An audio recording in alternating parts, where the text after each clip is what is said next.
కాలేజీలు అమ్మేయటం పెట్టుబడులా, కొనేవాళ్ళు పెట్టుబడిదారులా, కొనేవాళ్ళు ఎవరో మనకు తెలీదా, కొనేవాళ్ళు నీ తాబేదారులేగా. అన్ని కాలేజీలు పూర్తి చేసుకుని సిద్ధంగా ఓపెనింగ్ ఉన్నటువంటి కాలేజీలని ఇవాళ మార్కెట్లో పెట్టి అంగడి వస్తువులాగా నువ్వు అమ్మే ప్రయత్నం చేస్తున్నప్పుడు కళ్ళు మూసుకొని కూర్చోవడానికి వైఎస్ఆర్ కాంగ్రెస్ పార్టీ సిద్ధంగా లేదు. 5 సంవత్సరాలు ఈ రాష్ట్రాన్ని పరిపాలించినటువంటి పార్టీ వైఎస్ఆర్ కాంగ్రెస్ పార్టీ. 5 సంవత్సరాల పాటు ముఖ్యమంత్రిగా పనిచేసినటువంటి వ్యక్తి జగన్మోహన్ రెడ్డి గారు. వైద్యం మీద, విద్య మీద కాన్సంట్రేషన్ చేసినటువంటి వ్యక్తి జగన్మోహన్ రెడ్డి గారు.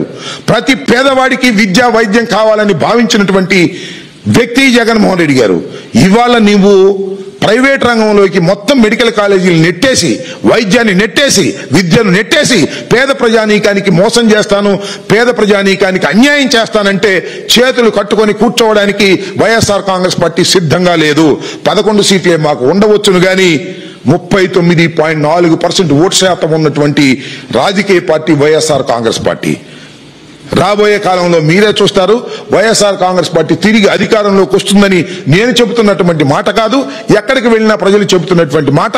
వైఎస్ఆర్ కాంగ్రెస్ పార్టీ అధికారంలోకి వస్తే ఇప్పుడు చంద్రబాబు నాయుడు గారు చేస్తున్న తప్పులన్నీ సరిచేయడానికి మేము సిద్ధంగా ఉన్నాం. దానిలో భాగమే ఇవాళ ఎవరైనా మెడికల్ కాలేజీలు కొని వ్యాపారం చేయాలనుకుంటే మీ వ్యాపారాన్ని సాగనివ్వము అనేది చాలా స్పష్టంగా చెప్పాం. ఇది బెదిరింపు కాదు, ఉన్న వాస్తవం అని కూడా చెప్పదలుచుకున్నాను. వాళ్ళేం పెట్టుబడిదారులు కాదు, వాళ్ళు పెట్టుబడిదారులు ఇక్కడ తీసుకొచ్చి పెట్టే పరిస్థితి లేదు. ఇదంతా కూడా మోసం. ఈ మోసాన్ని ఎదుర్కోవడానికి జగన్మోహన్ రెడ్డి గారు మొన్న చాలా బోల్డ్ గా చెప్పారు. మళ్ళా కూడా రీట్రేట్ చేస్తున్నాం దాన్ని.